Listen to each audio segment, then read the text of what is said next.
Welcome to Dice and Mind, a podcast hosted by Brad Brown and Jason Kaufman to explore the intersection of life, games, science, music, philosophy, and creativity through interviews with leading creatives. All are welcome in this space.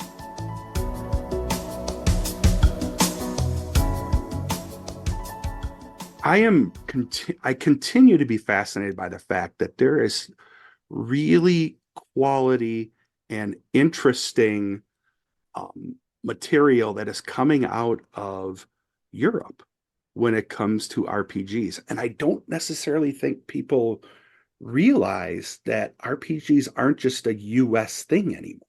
They're hitting certainly across Europe and not just in English. No, yeah. And obviously, Modifius is a big part of that. And Free League Publishing. And Free League has come out with the Lord of the Rings, the One Ring, or the Lord of the Rings based off of 5e. And they've come out with some really, really nice material and games, Twilight and some of the others. Now, you and I've talked about this. I'm always fascinated, and it goes back to your introduction to me of the Microscope RPG. Yes. And the idea of this small book-sized that has everything you need to play a game. Plus, you and I, we've done some sci-fi, we've done some sci-fantasy. Now we're in Trek, which is the history of the future. Yes. I've always been fascinated by the grittiness of space, the less optimal. And that's why Death in Space came to my attention. Yeah, I was aware of it. I mean, obviously, I'd seen it come up from Free League, and it's been making the rounds. It's gone from something very niche and local to global. But this whole gritty in space, like when I think gritty in space, I think, okay, so we're going to actually abide by some basic physics. We're going to take the next step past Trek, but that is not what you were talking about, and that's not what allured you to Death in Space. Yeah, it's the grittiness of the storyline, the bleakness of it. And because let's be honest, I mean, a lot of times when we play, we are playing against monsters or villains or whatever the case is. The environment isn't always the villain, where in Right. many cases, like Death in Space and there's a couple others, the environment is Constantly trying to kill you. it's an Yeah. antagonist. Yeah. So um, that's what drew my attention. Plus, you and I've talked about this forever. The presentation of the material is always something that is important to us. Yes. You know, the publishing material and all that. And what drew my attention, I actually saw Death in Space on the Modifius website because Yeah, that's right. They're handling they some distribution, right? In the yes, States? yes. And I think through their European, their UK store and their US store. Nice.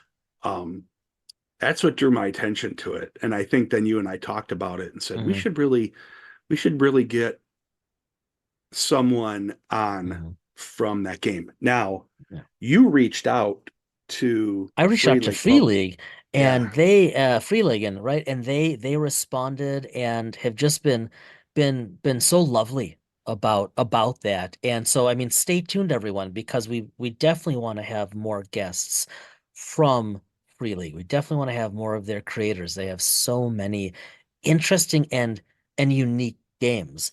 The first one is Death in Space. And so we were really lucky. We are really lucky that Carl Niblaeus, a co-creator of the game, came on the show to chat with us about what is easily one of the most unique games for us because like you said, Brad, it's not following a common trope and it's not one of the really big games that even if you've never played, you've probably heard of it.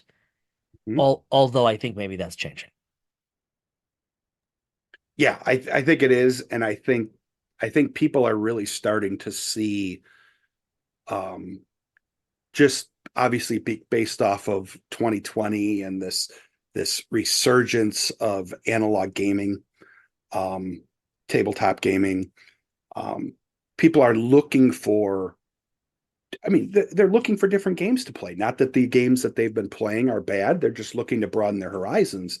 And, Free League is one of those where they've secured some great One Ring RP, or not the One Ring, Tales from the Loop, which was a, Which is still some of my favorite artwork in any game, but that's because we grew up in the 80s. yes, Yes. yes. And I've been trying to convince my daughter to watch the show because she's a Stranger Things fan, and I Yeah. haven't quite got her to I commit to haven't it yet. watched it either. I've watched some of it. It's on my list, but then I got sidetracked by um, some other shows that came up, Hmm. like Andor and some of these others. So I need to get back to it. Yeah. Um, but without going too far off, this is even for TV. I mean, we could have a whole episode talking about the streaming thing. I don't want to get too far off topic, but just the fact that we can pick and choose when we create this list, we don't have to worry about the Saturday night movie, and hopefully the VCR records it.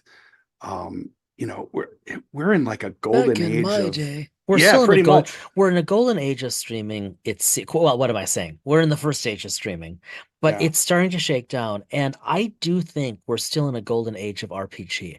I Oh yeah. recognize that some of the major houses might be floundering a bit, but the landscape as a whole seems to be stronger than ever before.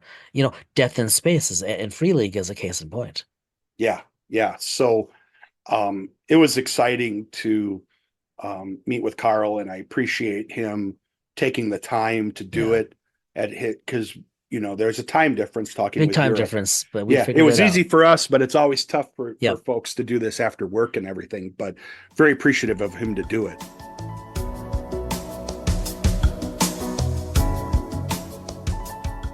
Niblaeus is a Stockholm-based tabletop RPG designer, one of two behind the gritty sci-fi RPG Death in Space, and part of the creative coven Stockholm Kartell. With a PhD in astroparticle physics focusing on dark matter, he has a special interest in the cosmos and its inner workings. Today, he spends his days working in data science. On evenings and weekends, he takes the chances he can to escape to cold, dark space and strange universes beyond our own. He is mostly an omnivore when it comes to RPGs, exploring all kinds of experiences the hobby can offer, but shies away from high page counts and large rule sets.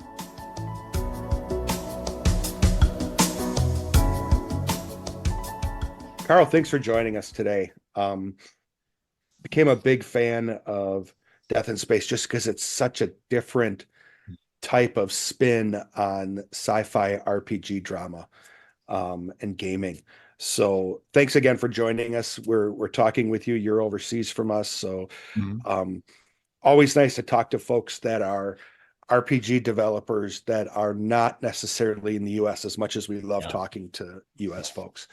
How did how did you get kind of started in the RPG arena?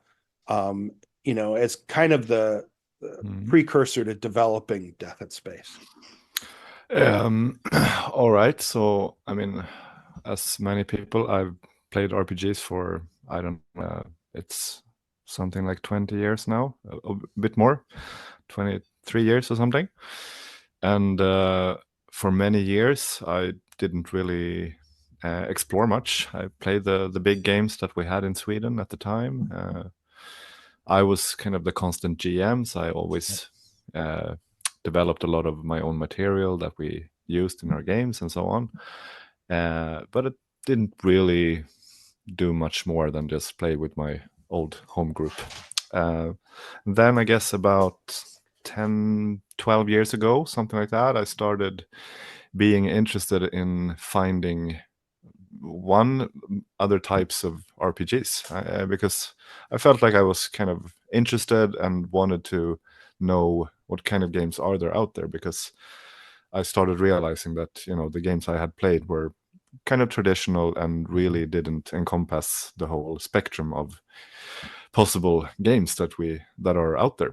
Mhm. So I I guess, started by becoming more active on a forum in Sweden. Just roleplaying games .nu. So just a general role-playing games forum where a lot of very, very dedicated and interesting people hang out, and a lot of creators as well. So it's a place where you quickly get into discussions about design and also with the creators themselves, which really made me realize how much there is out there that I have missed. Started reading a lot of those games. At that time, I was kind of reading up on the Forge games, the kind of story games that came out 2000 to 2010-ish, and maybe a bit after. And also I started noticing the OSR, which was kind of getting big at that time. It was pretty big when I found it, to be honest, but it grew a lot since. And this was a type of game that I'd never played. I'd never played Dungeons and Dragons at that point. So you have to understand that this is not like the main game in Sweden. It is now though with 5e, but before 5e, what was the big one? it's another game. It's called. It's actually the earlier versions of Dragonbane, which has recently come out. That's the kind of new edition of the original Swedish main role-playing game that everyone has played, which came out originally in '82 and is kind of a translation of an obscure little version of RuneQuest, kind of. Okay. So it's a basic role-playing, and has of course evolved a lot since the '80s. But anyway, that was what I played for many years, and then I realized, okay, there's a lot more out there. And OSR, I really like that it's very focused on the exploration. I really like that it's so easy to get into creating and designing things. It's a kind of a very DIY space where this is really encouraged, and this encouraged me as well. And I started kind of making small dungeons and scenarios and putting things together, GMing at Swedish cons with some friends who I had found via this forum. So yeah, and I guess that's kind of just it kind of just went on from there. And maybe 5 years ago I started talking to or met this guy who I made Death in Space with, Christian. And I guess 3-4 years ago we started talking more about this game, which he actually had started making before. And then I kind of joined later. It's really unique. And I mean, we saw, and again, we missed, like we were really late to the party, so the Kickstarter was obviously way over, but it was a wildly successful Kickstarter. Yeah, we were very shocked at the time. We had some ideas that we would do okay because we have our friends who are behind Mörkborg. Yep. And they are of course very successful with their games, so we kind of knew that we would probably get a lot of people from their community. But yeah, we were still, I remember the first few days there was intense. Very intense. And you're like, we have to put out an update. No, we can wait 3 minutes. Yeah, it has, and it's getting even to this day, like out in Reddit and all that, it's got a lot of, it's still continuing to get this positive feedback, especially as people, especially over here in the US, have found it and picked up on it. It's everywhere. Yeah. From your perspective, being it's a sci-fi genre game, but with a very different spin than like a Star Wars or things like that. What was kind of the reasoning behind the story behind the game and why you went that direction? I guess the first ideas came from Christian, to be fair. So I came in a bit later, but I guess we have both shaped it together. It's kind of a compromise between who we are and what we both like. So he started out with this approach of a gritty game that is kind of bleak, and space is vast and kind of wants to kill you, and it's at the end of civilization. There's a kind of a hopelessness spreading. So he had that in place, and then I came from a more scientific background. So I did a PhD in physics and studied dark matter. So I That's kind of had all the space stuff in my head. I was going to ask why the 10 years of physics in the notes in sci-fi. Yeah, that's all me. Yeah. I had no idea, Carl. That's outstanding. We need to have a whole other conversation now. Yeah, exactly. So I had all of these space things from our universe in my head, and I wanted to get that in there without kind of. I didn't want it to become complicated. I just wanted the flavor of, our universe is very, very big, and kind of get the feeling that behind the things we have in the book, it kind of makes sense, even though we don't spell out all the details. I wanted to know in my head that there's some rationale behind this, and it kind of makes sense. So that's one thing I brought to the table, I guess. And then we're both into this kind of 80s style science fiction movies with bulky, dirty technology, and not the sleek, smooth surfaces, spaceships, but more. Well, Star Wars, to be fair, has a pretty good aesthetic. It's a bit more of a. I guess the feeling is in there it's a bit more weird stuff. I guess. I don't know how to explain it, but there are lots of different races, and you zoom between places in galaxies in half a second, and yeah, we wanted a bit more of a hard sci-fi approach, but still some of that weirdness, but maybe a bit more really weird, like weird horror, weird fantasy, the kind of weird in the sense that you don't understand what's going on, and we don't explain everything. Sometimes we get questions from people asking, well, what does this mean? And no, we're not going to answer. You don't want to give it away. Do you find that, just in talking with folks who are interested in the game, gaming over in Sweden, for example, versus gaming in the US, do you get questions or comments from folks in the US that are maybe a little different than folks in Europe, for example? Maybe not. I'm a little fascinated by the different continents in gaming. I mean, there are differences between how people are, of course. In terms of questions, I mean, Sweden is very small in the RPG community.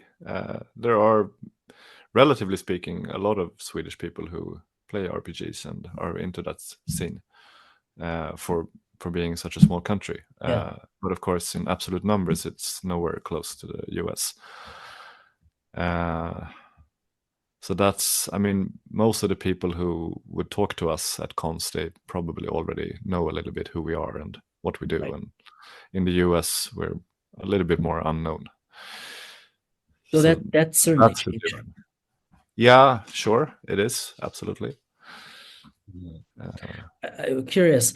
So when you're not designing games, right, that are like slowly percolating around the globe, are you doing stuff as a physicist?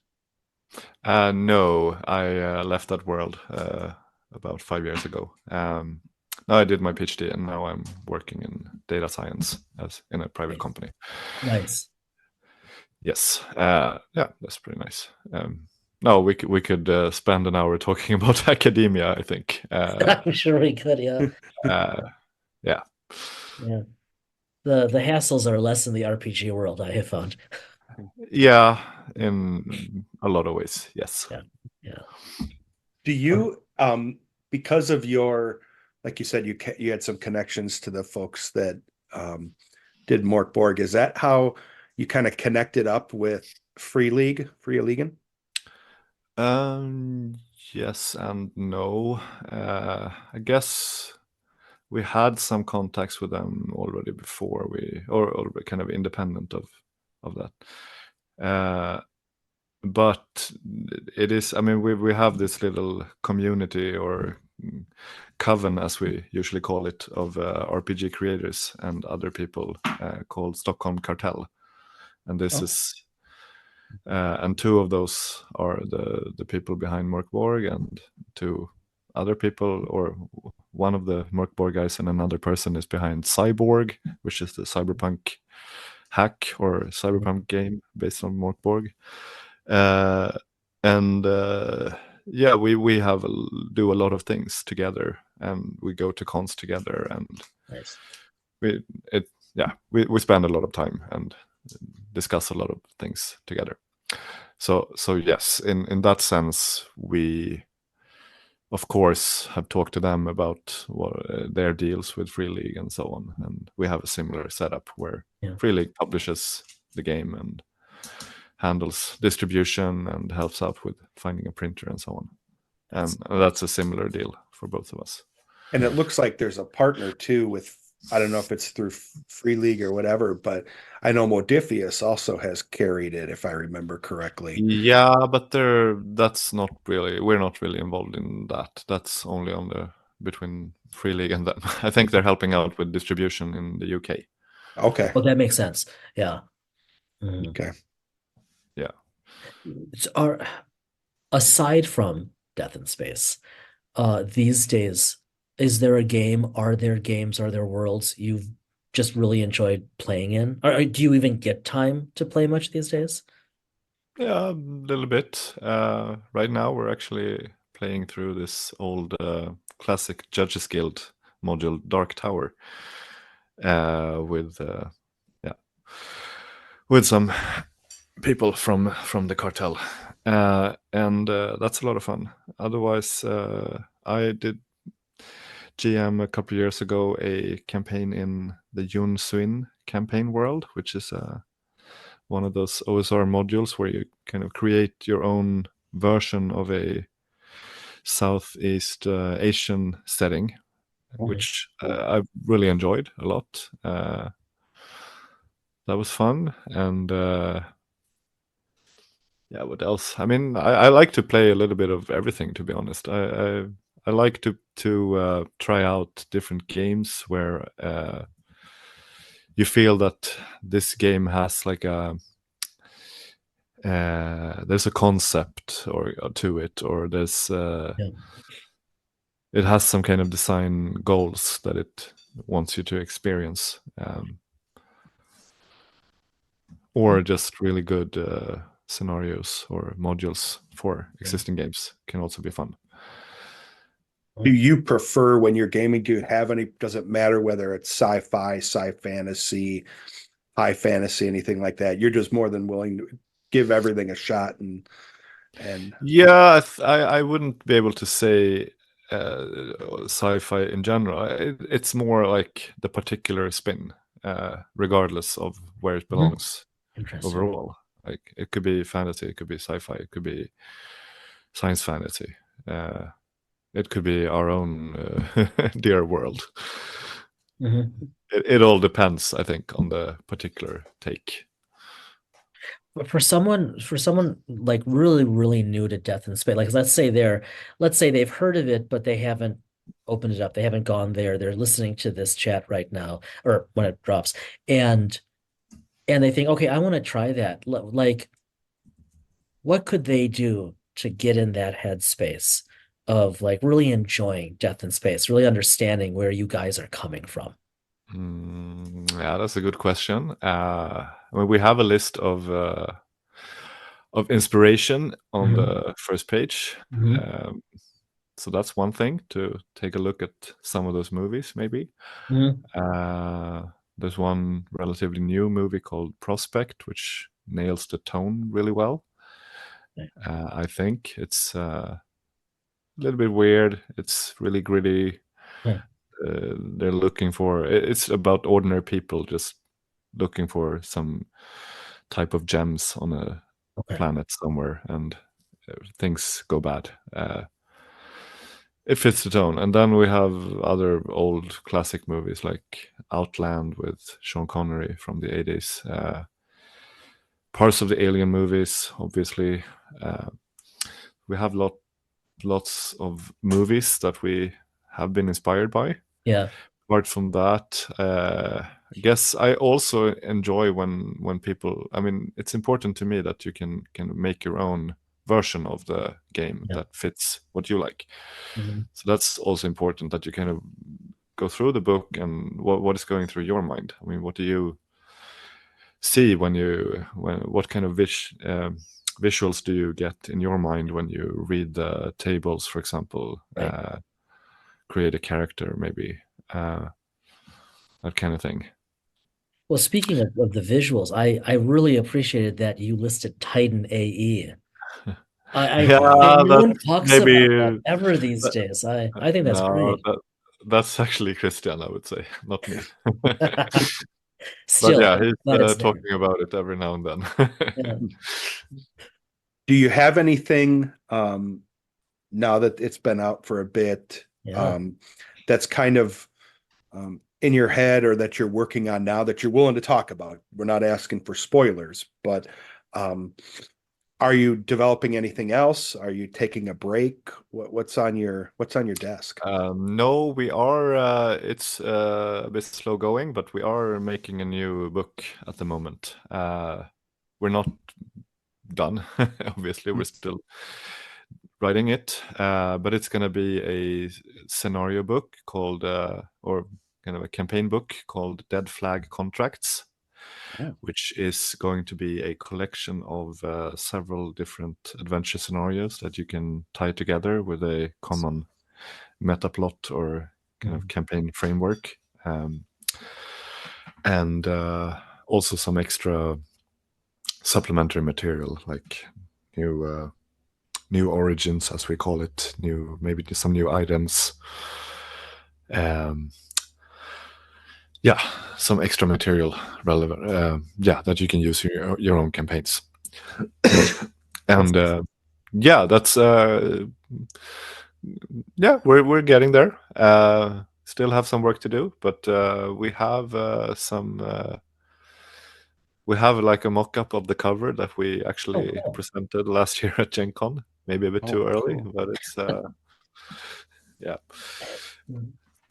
How So often do you get yeah. over to like Gen Con or any of the other cons, whether they're other countries in Europe or whether it's the US or elsewhere? US, I've been there at Gen Con now the last 2 years. So twice. And then in Sweden, we always go to a few of the cons here, whenever we can, basically. And then there's maybe one in the UK that we go to every year. And yeah, I guess maybe one or two more somewhere in Europe. In the US, I think also the other my friends in the cartel, some of them go to PAX East, I know, Okay. or at least did last Mhm. year. Yeah. And yeah, I think for me, like one trip to the US is maybe enough per year, Yeah. maybe twice, but yeah, but it's a big trip. But it's also a lot of fun. That's the main Oh, good. reason why I would go there. Yeah. Meeting a lot of people and just seeing the event. It's so much bigger than what we have in Sweden. Here it's a couple of thousand at most, and Okay. there, it's Great. Yeah. more than 10 times. Right. We Jason and I we really just started gaming Oh, okay. probably about 4 or 5. Well, we gamed when we were younger, then we took a couple decade break, and then we're back gaming again. And Much it's better now. Yeah. yeah, it's just there's so much with the advent of the internet and all Mhm. these communication tools and independent publishers. We're just finding, and again, Mm, No yeah. disrespect to the big guns out there, these games that are cropping up Hmm. um, out of nowhere that are just they're phenomenal games, and Yeah. Death in Space is one of those examples. It's just now I have to imagine, and again, I'm not a publisher, maybe I'm completely wrong. You were playing around the same time we were playing. Um, it seems easier to get the game out and get people interested in it. Not that it's easy, but a lot easier than it was even 10, 15 years ago, maybe. Well, yeah, I mean, the industry has changed dramatically, I think, the last 10 years, or maybe 15, 20 years. One thing is that I think a lot of people don't think about is that it's really easy now to do your own layout, for example. Right. There Right. are all these programs that, I mean, InDesign is pretty expensive, but you also have options like Affinity Publisher and other options that are even free. And Hmm. it's kind of easy to produce something that is possible to print. That's one thing, which didn't exist, before. Maybe I can't say, I'm not an expert, but it has at least grown a lot. And the other thing is, of course, Kickstarters Yeah. that you can do, kind of raise funds before you actually have to take the risk. Or I guess what you do is you spread the risk on Right. people willing to help you out. And that's, I think, a huge change. And also together with the layout software is also the fact that we have all these print-on-demand services where Yes. you can take your own layouted game and easily sell it without basically any risk. So the kind of the threshold to producing something has been severely reduced in the last 15, 20 years. Mhm. I think that's a big explanation why we have seen such a resurgence of RPGs. Mhm. Are This is you really, are yeah, it's like a renaissance right now. It really The is. Yes. whole, or the last 5, 10 years, especially. Has that kept pace? I mean, I've been fortunate. I've been able to travel abroad a bit these past several years, and I always look, but as a traveler, it's really hard to find anything without knowing. Mm. Has that kept pace across Europe? I mean, what's your, well, yeah, That's my impression, definitely. nice. I Uh, think Europe here is kind of following what is going Excellent. on in the US as well. In Sweden, I mean, I know in Stockholm we have kind of the local friendly game store Right. in the center of Stockholm. And about, it wasn't quite 10 years ago, but maybe 15 years ago, somewhere around there, RPGs were just kind of getting smaller and smaller shelf space. Right. At some point, I heard a rumor, oh, they're going to stop selling RPGs altogether. Yeah. They're not making any money. There aren't any games to sell. But then something happened about just after that, where Mhm. instead they actually got more and more shelf Yeah. space, and now they kind of took the main space from the board games, which is to me like was unthinkable at the time. Right. Are So you going to it's kickstart? Are you going to yeah, kickstart the new campaign guide that you're doing? not decided yet. We'll see. Okay. Fair. Yeah. It's Are you exciting. doing like with Death in Space and with this? Are you and Christian? Are you doing the InDesign kind of design type of work, or do you? Yeah, he's doing all the layout Wow. Okay. and a lot of the graphics as well. Wow. We have some illustrators also, but he's doing really the majority of the visuals, I would say, or kind of Yeah. the layout and design. We It's know we've kept you, and we know you're a couple hours ahead of us. many hours ahead. Many hours Really ahead of appreciate us. it. No, Yeah. that's fine.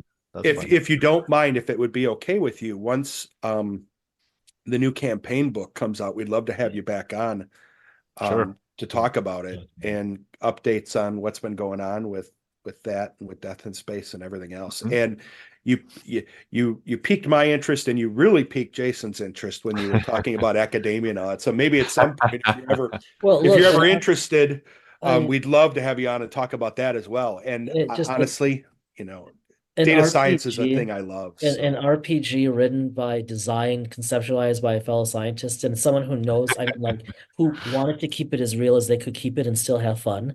Like Yeah. that's really special. That's really mm, cool. No, that's my little. No, I really like to have those small equations here and there, and yeah, just knowing that yeah, this is something real. It's not just some gibberish that I remember another game that I saw recently, a science fiction game, where there was a kind of a blackboard on an illustration, Oh no. and there was some kind of equation, and I see like that doesn't make sense. Oh, They've taken some equation that they've seen somewhere, and I they know. messed up the subscripts and the superscripts, and it doesn't mean the same thing anymore. right. Oh well, Yeah, if you're gonna put all of that effort into doing something beautiful, right? Like yeah, get that right. There are people to ask. yeah, Yeah. exactly. That's what I felt as well. Also, I don't want to be that guy, who. Yeah, no, no, right, right, right. But at the same time, I also kind of want to be that guy sometimes. Yeah. Well, and I it's don't not think there's anything wrong with obviously you're just If you do it the right way, it's fine. yes, right, yes, right. Yeah. yeah. Yeah. So hey, thank you again for the time Yeah, so again. much. Such a pleasure to Yeah. meet you, Carl. Thanks Yeah, for no. thanks for doing it in the evening, your time. We really appreciate it. We'd love to have you back on again to talk about Yeah. new material you're working on. Just And again, continued we could, success. I mean, yeah, what a wonderful game. And Mm, it's just so thank neat you. to see it spreading everywhere. yeah. Thanks for that. Yeah. And really, thanks for having me.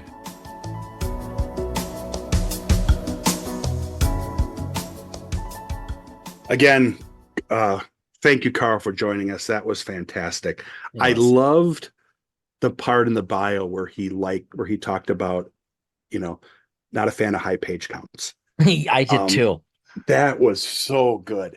Hey, Yeah. you know what? I forgot to mention to folks. So, what we're going to start doing is we're going to head right over to Audubon Court to where we can talk about what's on our desk and talk about the who we've had on if we've had someone on during the week. Hmm. And again, grab your tea, grab your Yep. drink, Yep. um, and Maybe a cookie or four.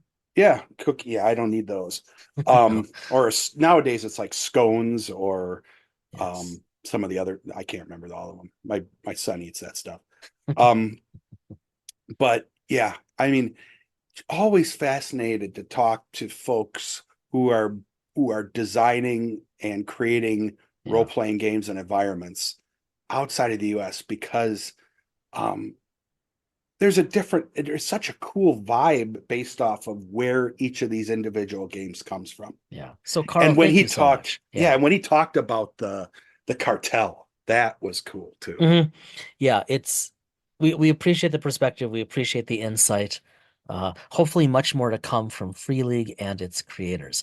Brad, what has been on your desk as of late?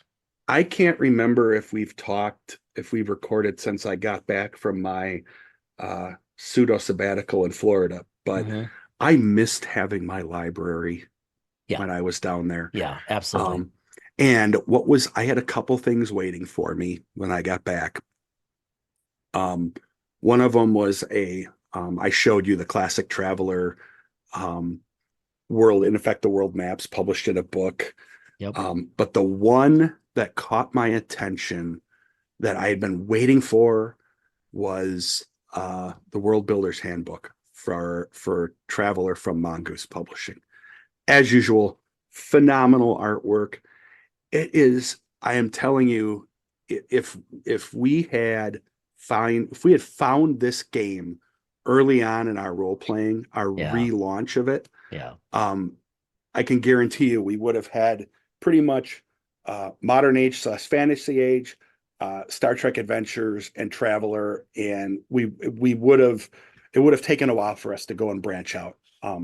So it's phenomenal book. Hmm. We'll talk more. I'll talk more about it as I more get into it. How Yeah. about you? What are you checking out this week? So no new books, but the fact that we've had to use books because you and I have finally rekindled our Yes. Star Trek Adventures endeavor. In fact, we have finally begun a new, dare I say, campaign, a sandbox setting that will give us potentially quite a bit of play. We had our first session, and I thought it went well. And then what we've been doing is on email, and I've been enjoying it. This is cool. I'm glad you sent that. It is Yes. fun. So you and I, this is a duet right now, although Aaron wants in. Yeah. And so but we knew that. We'll loop him in. Um, this is a continuation with the same PCs. But yeah, so we played for not quite an hour and a half and really, I think, set the stage. And then in the intervening handful of days, we've been emailing once every day or so about this, and and so we've been continuing the adventure, especially in terms of setting and transitions and whatnot. Although the last email sent to you earlier today was an issue of, okay, you need to roll. Uh, And yeah, I saw that and I brought my Star Trek Kirk's Tunic dice beautiful. upstairs, which I had Good. originally just slated for Captain's Log, but I am broadening and I'm glad. um Yeah, I why want to not? keep a set upstairs and I want to Yeah, keep a set downstairs. yeah, But great. I will tell you, I appreciate the way you introduced it in email. You've introduced some pictures into it to Yep. kind of create an atmosphere. Hmm. I'm sold on the idea of this hybrid environment where we'll get together and do some live gaming. Hmm. And then when we can't do live gaming, we'll do play by email, which Yep. has really been a lot of fun. And Good. I'm glad. I saw your email today. I hadn't gotten to it because we've been You've been doing busy. some, Yeah. we've been busy, but I truly, truly, I say, um, I look forward to the email when it comes in because I'm like, okay, I'm asking, I'm like, okay, let's take a look around, let's do this. Yeah.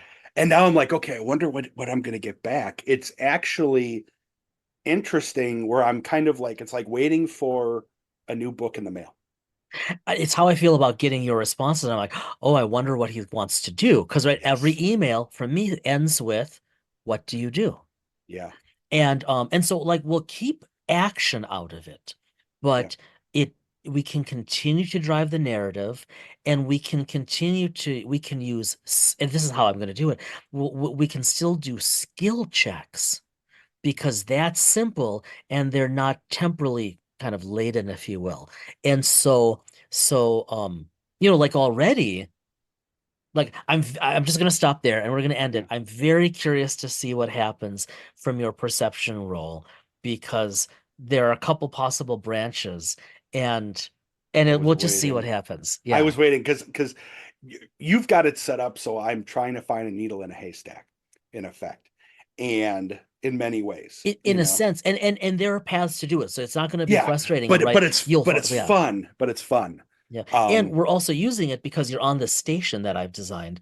And yes, this early narrative, especially given the way you've chosen to do it, which is great, is literally walking you through this sandbox, walking you through this new environment yeah, so that and I know you've been taking some notes, at least I hope, because yep. you're going to end up right. You'll be able to use all of that.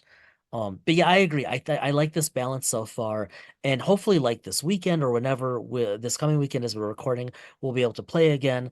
But in the interim, yeah, the email is It fun. keeps driving it forward. And I'll tell you Yep. this as we wrap up. Yeah. My notes, for better or worse, I take analog.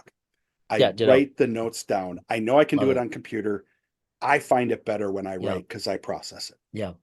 All right, everybody, you heard it here first. Thanks again to Carl Niblaeus for wasting some time with us about the wonderful game Death in Space. Thank you all for being with us. And, we've been negligent about this for most of the nearly 3 years of this podcast, which is surreal. But we're going to start adding this at the end of each one. And when I forget, Brad will remind me. He looks really worried right now on the camera. Um, no, it's not that cosplay thing of yours. Uh, if you like this podcast, if you like this episode, please leave a rating. Might we suggest 5 stars on your favorite podcast app? We don't like asking for that But the reality is the single biggest thing all of you can do for us, and it's totally free, is simply leave a rating. Take that extra moment whenever you listen to an episode. I honestly, I listen to 8 to 10 podcasts every week, and I automatically leave my 5 stars every episode because I know it makes a difference. So we're gonna start saying that. If you like what you heard, leave us a rating. If you didn't like what you heard, leave us a 5 star rating. You'll feel good about it. As always, be well, stay well. We will see you next time.